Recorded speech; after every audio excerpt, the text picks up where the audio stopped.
So friends, ऐसा पहली बार हुआ है कि किसी रिएक्शन वीडियो और किसी कंट्रोवर्सी पे मैं खुद इतनी कंफ्यूज हो गई हूँ कि मैं खुद डिसाइड नहीं कर पा रही हूँ कि मैं किसको सही और किसको गलत बोलूँ। मैं बात कर रही हूँ यहाँ पे सरिता जेठू और सचिन जी की कंट्रोवर्सी का, जो हर एक वीडियो के बाद एक नए राज पर से पर्दा उठता है, एक नए सबूतों के साथ एक वीडियो आती है और उस वीडियो के आधार पे सामने वाला बिल्कुल गलत लगता है। उसके बाद जो सामने वाला अपना तुरुप का पत्ता निकालता है, उसके बाद हम लोग ब्लैंक हो जाते हैं कि एग्जैक्टली ये हो क्या रहा है। अभी तो ठीक से ऑडियंस को ये भी पता नहीं चला था कि सरिता जेठू और सचिन के बीच में मुद्दा क्या हुआ है, रीज़न क्या हुआ है, चीज़ें क्या हुई हैं, कि अब एक नई चीज़ सामने आई है। सारे मुद्दे, सारी कंट्रोवर्सी एक तरफ और एक नई चीज़ सामने आई है, जहाँ पे पिछले 1-2 दिन से डिसअपियर हो चुका है, डिसेबल हो चुका है सचिन का अकाउंट, यानी कि एक तरीके से बोले मनीषा का इंस्टाग्राम हैंडल, जिसमें 1 मिलियन अबव की फ़ैन फॉलोवर्स थे। वहीं पे आज अपनी वीडियो में सरिता जेठू ने भी कुछ ऐसी चीज़ें दिखाई हैं जहाँ पे उनके यूट्यूब चैनल पे हैकिंग अटैम्प्ट हुई है। इनफैक्ट 7:30 बजे के आसपास उनका चैनल हैक भी हुआ, पासवर्ड चेंज भी हुआ, लेकिन समहाउ उन्होंने वो चीज़ें रिकवर कर ली। तो कंट्रोवर्सी से मुद्दा एक तरफ हो गया, लेकिन यहाँ पे अब hacking, tracking, disable, enable, report, इन सब चीज़ों की तरफ मुद्दा डाइवर्ट हो चुका है। पिछले 2 दिन से मनीषा का अकाउंट इंस्टाग्राम पे आप लोगों को नहीं दिख रहा होगा और इसीलिए सचिन ने बोला है कि अब मेरे पास मेरा इंस्टा हैंडल नहीं है, इसीलिए मैं अपनी जो भी कॉन्वर्जेशन करूँगा या जो भी कम्युनिकेशन करूँगा वो वाया यूट्यूब की वीडियो के माध्यम से ही करूँगा। फ़िलहाल उन्होंने बहुत सारी कोशिश करी अकाउंट को रिकवर करने की। पहले अकाउंट में कुछ कम्युनिटी गाइडलाइन आई, जो कि उन्हें पता था कि उन्होंने ऐसी कोई भी पॉलिसी ब्रीच नहीं करी है। उसके बाद जब उन्होंने टीम से बात करी होगी, मेटा वालों से, तो वो प्रॉब्लम सॉल्व हुई, लेकिन उसके बाद मल्टीपल सस्पिशियस अकाउंट से लॉगिन करने की एक्टिविटी की वजह से उनका जो अकाउंट है वो डिसेबल कर दिया है, क्योंकि सस्पिशियस एक्टिविटी के तहत ये मेटा ने ये चीज़ कर दी है। अब सचिन का बोलना ये है कि देखिए किस तरीके से मनीषा को भी टारगेट किया जा रहा है, क्योंकि वो अकाउंट मनीषा का है और ये जानते हैं कि मनीषा इस समय किस सर्कमस्टांसेस में है, उनको क्या हेल्थ कंडीशन हो रही है, लेकिन उसको भी मेंटली डिस्टर्ब करने के लिए, उसको भी परेशान करने के लिए उसके अकाउंट पे इस तरीके का अटेम्प्ट किया गया, जिसकी वजह से मेरे साथ साथ मनीषा को भी टारगेट किया जा रहा है। वहीं पे जब मैंने आज सरिता जेठू जी का वीडियो देखा, जिसमें उन्होंने और भी बहुत सारे प्रूफ्स दिए हैं, जिनके बारे में वीडियो में हम आगे बात करेंगे, लेकिन उससे पहले मैं आज ये हैकिंग ट्रैकिंग के बारे में बात कर लूँ, क्योंकि ये एक बहुत अनदर मुद्दा हो गया है। जब भी 2 लोगों की लड़ाइयाँ होती हैं और जब लड़ाइयाँ नहीं जीत पाते हैं तो किस तरीके से सामने वाले को हानि पहुँचानी है, वो चीज़ें बहुत बार सामने आई हैं और ऐसे हमने बहुत सारे एग्जाम्पल्स देखे भी हैं। और फ्रेंकली स्पीकिंग, मैंने ये खुद भी पर्सनली एक्सपीरियंस किए हैं, तो मैं इस चीज़ को समझ सकती हूँ कि जब कोई आपसे चिढ़ता है, जलन करता है या आपको पसंद नहीं करता है, तो वो आपको हार्म पहुँचाने के लिए किसी भी लेवल तक जा सकता है। शायद हमारा ऐसा लेवल भी ना हो और हमारी ऐसी इंटेंशन भी ना हो और हम लाइफ में कभी किसी के साथ ऐसा करने की सोच भी ना पाएँ, लेकिन हर एक इंडिविजुअल एक अलग मानसिकता का होता है। जब वो कुछ करने पे आए तो वो सामने वाले को निस्त नाबूद करने पे तुल जाता है, फिर उसके अंदर कोई इंसान वाले इमोशंस नहीं रहते, वो एक हैवान की कैटेगरी में आ जाता है कि बाय हुक बाय क्रुक मेरा मोटिव बस सामने वाले को बर्बाद करना है, उसको बर्बाद होते हुए देखना है। तो दोनों के ही अकाउंट पे हमला हुआ है। सरिता जी की बात मैं कर रही थी, तो सरिता जी ने भी दिखाया कि उनके यूट्यूब चैनल पे अटैम्प्ट हुआ है, सस्पिशियस एक्टिविटी हुई है, लॉगिन करने की कोशिश की गई है। इनफैक्ट उनका यूट्यूब कुछ देर के लिए हैक भी हुआ, उसका पासवर्ड भी चेंज हुआ, जीमेल भी चेंज हुआ, बस उन्होंने वो रिकवर कर लिया।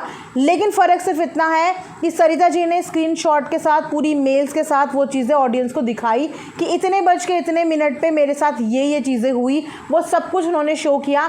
मैं भी आप सबके लिए यहाँ पे लगा दूँगी, लेकिन जो बात सचिन ने बताई है वो उन्होंने सिर्फ अभी वर्बली बताई है और उन्होंने भी फ़िलहाल ये बात बोली है कि जब ज़रूरत पड़ेगी तो मैं आप लोगों को वो कॉन्वर्जेशन अपनी दिखाऊंगा, मैं भी आप लोगों को वो मेल दिखाऊंगा अगर ज़रूरत पड़ेगी तो। अब आ जाते हैं रिकॉर्डिंग वाले मैटर पे। तो कल सचिन ने एक रिकॉर्डिंग दिखाई, सचिन से पहले सरिता जेठू जी ने एक रिकॉर्डिंग दिखाई थी, उसके बाद सचिन ने एक रिकॉर्डिंग दिखाई और आज फिर से सरिता जेठू जी ने एक रिकॉर्डिंग दिखाई। तो इसका मतलब मैं जो सोच रही थी, जहाँ तक मेरे दिमाग की सुई और घोड़े दौड़ रहे थे, कहीं ना कहीं मैं उस चीज़ के इर्द गिर्द ही थी। सभी का क्वेश्चन ये था कि जब दो लोगों के बीच की कॉन्वर्जेशन थी वो तीसरे तक पहुंची कैसे? पहुंची तो पहुंची, लेकिन दोनों में से लोगों ने रिकॉर्ड क्यों करा? क्योंकि कहीं ना कहीं सामने वाले के मन में ऐसा कुछ प्लान था, ऐसा कुछ चीज़ थी, तभी हम किसी की रिकॉर्डिंग करते हैं, तभी हम किसी के स्क्रीनशॉट लेते हैं। वरना कोई दो लोग अगर आपस में अच्छी बात कर रहे हैं तो कौन रिकॉर्डिंग करता है? क्या आप रिकॉर्डिंग करते हैं? लेकिन रिकॉर्डिंग हमेशा वही करता है जिसके दिल में, मन में चोर होता है और जो आगे के लिए कुछ प्लानिंग करके रखना चाहता है। तो हमारा शक बहुत अच्छे से क्लियर हो गया। और तो और जो कल सचिन ने वीडियो में बातें बताई थी वो बातें भी एकदम झूठी साबित हो गई, प्रूफ्स के साथ साबित हुई हैं। कि पहली बात तो मामा जी का बीच में कोई रोल नहीं है, क्योंकि शायद सचिन को भी यही बताया गया इशू द्वारा कि मामा जी ने प्रोवाइड करी है। तो मैं ये नहीं बोलूँगी यहाँ पे कि सचिन गलत है, क्योंकि सचिन के पास भी एक रॉन्ग इन्फॉर्मेशन दी गई। एक्चुअल में वो ऑडियोज़ मामा जी ने प्रोवाइड करी ही नहीं थी।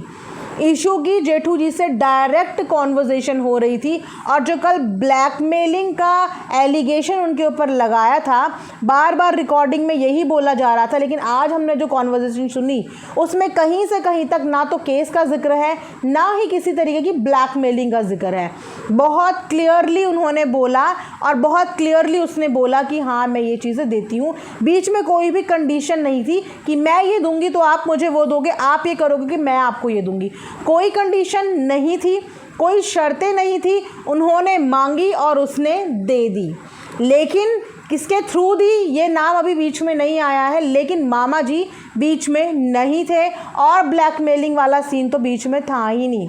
तो यहाँ पे सचिन के साथ भी गेम खेला जा रहा है, ऐसा मेरा इंट्यूशन कहती है कि सचिन को भी एक गलत इन्फॉर्मेशन पास ऑन करी जा रही है।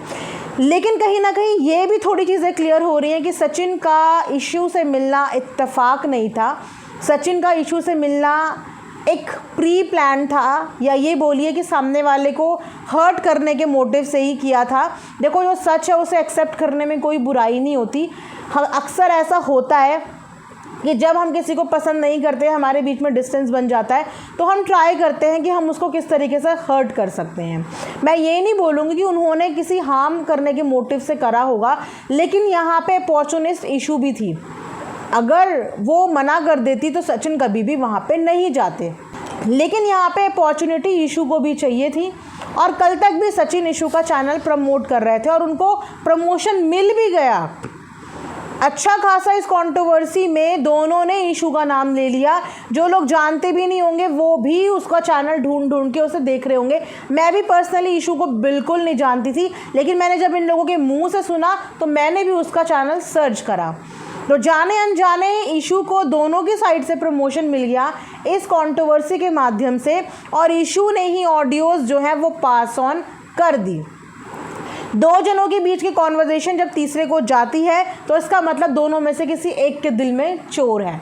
यहाँ पे सचिन जी की भी गलती आई है सामने कि उन्होंने वाकई में एक ऐसी इंटेंशन से इशू से मिलना ज़रूरी समझा, भले ही उसके फ़ायदे की बात करी हो, लेकिन कहीं ना कहीं उनकी इंटेंशन ये थी कि सरिता जेठू जी को बुरा फील हो। लेकिन इस चीज़ को एक्सेप्ट करने की बजाय बातें अब गोल गोल घूम रही हैं कि अब आ गया है पर्सनल हार्म पहुंचाने तक का मैटर। अभी तक बातें सिर्फ एक नॉर्मल कंट्रोवर्सी पे थी कि एलिगेशन, लेकिन अब बात आ चुकी है पर्सनली हार्म पहुंचाने की चैनल्स के माध्यम से। हालांकि सरिता जेठू जी ने भी ये बात बोली है कि मैं ये नहीं बोलता, ये पुष्टि नहीं करता कि सचिन ऐसा कराएगा, क्योंकि सचिन जैसा भी है लेकिन सॉफ्ट हार्ट है।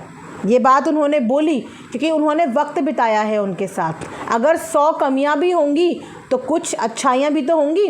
उन्हीं अच्छाइयों में से उन्होंने बोला वो ये नहीं करा सकता, लेकिन उनके साथ भी सेम चीज़ें हुई हैं। सेम बात यहाँ से सचिन ने भी बोली कि मैं ये कभी नहीं बोलूँगा कि जेठू जी ऐसी चीज़ें करवा सकते हैं, वो कभी भी ऐसा हैकिंग या कभी भी ऐसी चीज़ें करवा सकते हैं।